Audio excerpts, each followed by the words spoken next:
In tonight's headlines, heavy downpour triggers a landslide, temporarily shutting down Bryce Pool Road in Tai Po.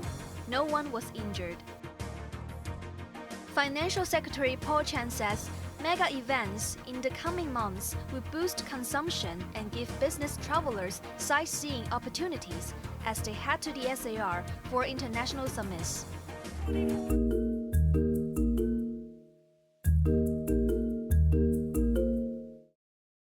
Following the aftermath of Typhoon Yagi, some parts of the city continue to experience heavy rainfall. One such downpour caused a significant landslide near Bryce Pool Road in Tai Po, where a retaining wall collapsed. The incident occurred around 6 a.m. near the mountainous part, affecting an area of approximately 40 by 40 meters, uprooting large trees and sending mud and rocks cascading onto the road. Street lights were dislodged and both lanes of the road were blocked by the debris. Fire services received report of a private vehicle trapped in the mud. Emergency response teams promptly arrived on the scene, using light detectors to search for any potential victims. However, no individuals or vehicles were located during the initial assessment. With the heavy downpour continuing, the conditions become more treacherous, and authorities deployed excavators and dump trucks to clear the road. Despite the dangers, some hiking enthusiasts and cyclists continued their recreational activities in the area. Police had blocked off the affected section of the road, and KMB bus service on Route 275R, which operates between Tai Po Market and Wukaotang, was temporarily suspended. Jeremy Zhu, Cable News.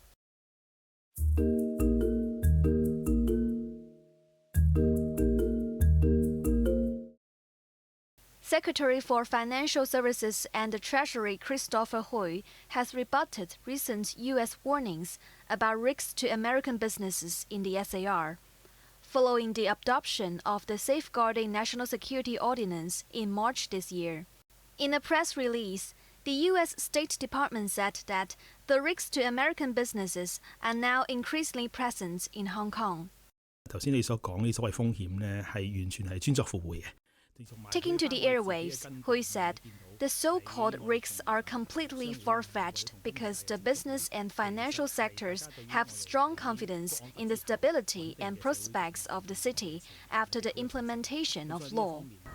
The updated Hong Kong Business Advisory, which is published jointly by the U.S. Departments of State, Treasury, Commerce, Agriculture, and Homeland Security, states that the imposition of the national security law has led to major structural changes that have significantly reduced Hong Kong's autonomy and undermined human rights and fundamental freedoms.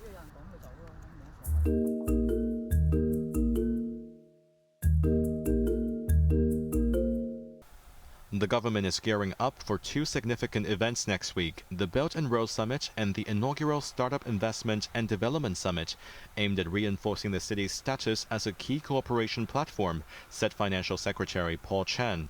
Chen said more than 6,000 people from 70 countries and regions which are involved in the initiative will attend the BRI Summit. The 2024 edition of the meeting will focus on the theme of building a connected, innovative and green Belt and Road. Adding further, the minister also said that the Hong Kong Investment Corporation will host the summit on startup investment and development, which aims to explore opportunities to promote advancements in entrepreneurship, financing, innovation, and technology. A series of cultural, sports, and culinary events will be held in the SAR in the coming months to attract both business travelers and local consumers, ultimately generating greater economic benefits. Chen added that during his visit to Australia last week, he engaged with local leaders in finance, business, and innovation, and shared insights about the potential benefits of engaging with Hong Kong. He has also extended invitations to Australian leaders to visit the SAR and participate in various conferences and exhibitions.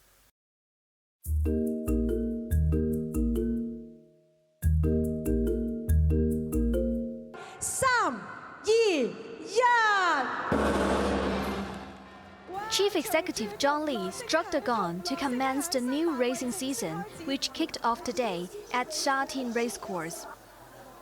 Excitement filled the air as punters flocked to the racecourse. A vibrant lion dance provided the auspicious start to the opening ceremony. Racing enthusiasts who had been eagerly awaiting this moment for the past 2 months gathered at the venue, striking the gong to pray for good luck in the upcoming season.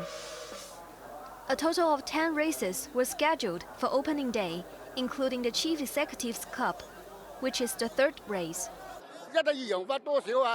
This man said he came here to have fun and was confident of winning some money. I came to experience, enjoy and support. The atmosphere is great, said this woman who was a first-time visitor.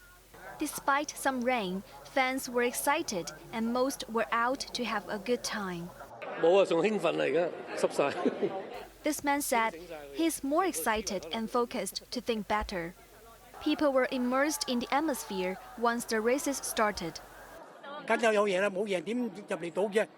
This man, who attended the opening ceremony for the first time in 1978, said he has been coming back on the first day since then. And he ended up making some money today. The new season includes 88 race days until July 2025 and will bring many horse racing fans to the city. Evelyn Bai, Cable News.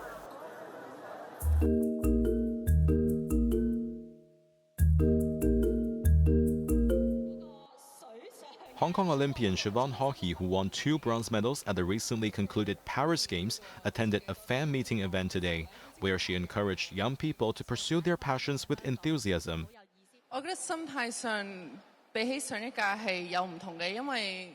Sharing her Olympic experience with fans of all ages, Haughey said it was indeed nerve-wracking, especially with so many expectations from the outside.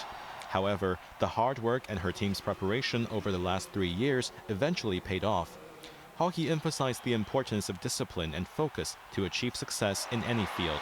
No matter what industry you're in, you must be very disciplined and concentrate to do your best in everything, she stated. The swimming star highlighted that passion is the key to perseverance and addressed the parents in attendance, urging them to support the dreams of their children. After the exciting competitions in Paris, the half-Irish swimmer said she gave herself a break and went on a holiday. Apart from resting at home, she also went on a trip to Europe with her school friends. What's next for Haughey? She has started training again to focus on the Swimming World Cup in Shanghai next month. However, the Olympian said she is not fully committed to the 2028 Olympic Games in Los Angeles.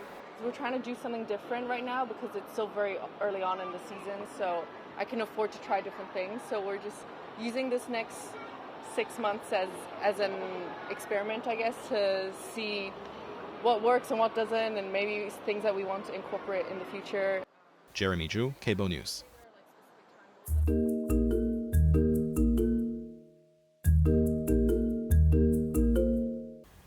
After temporarily shutting down all its branches across the city 2 days ago, Physical Fitness announced it will reopen its Wan Chai outlet soon, having found a new investor. Although the Lockhart Road branch continued to be shut, old equipment could still be seen inside the shop.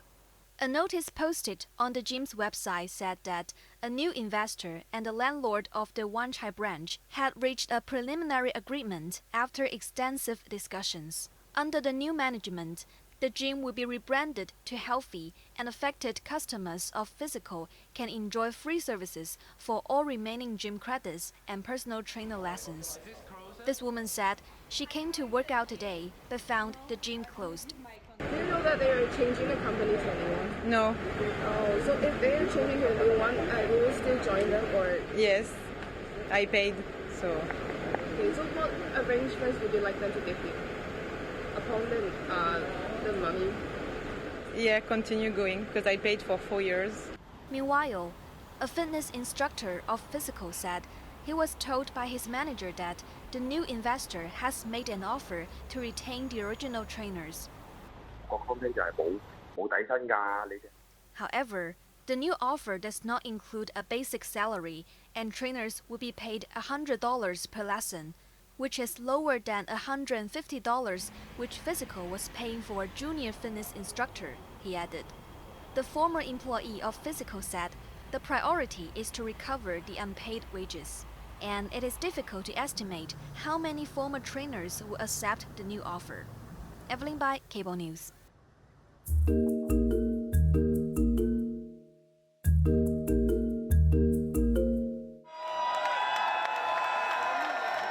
More than 100,000 people protested across France yesterday against the appointment of the center-right politician Michel Barnier as the new prime minister. His appointment follows an inconclusive election in which the left-wing bloc, the New Popular Front, won the largest number of seats. The protests directly challenge President Emmanuel Macron's decision for not picking a prime minister from the far-left bloc.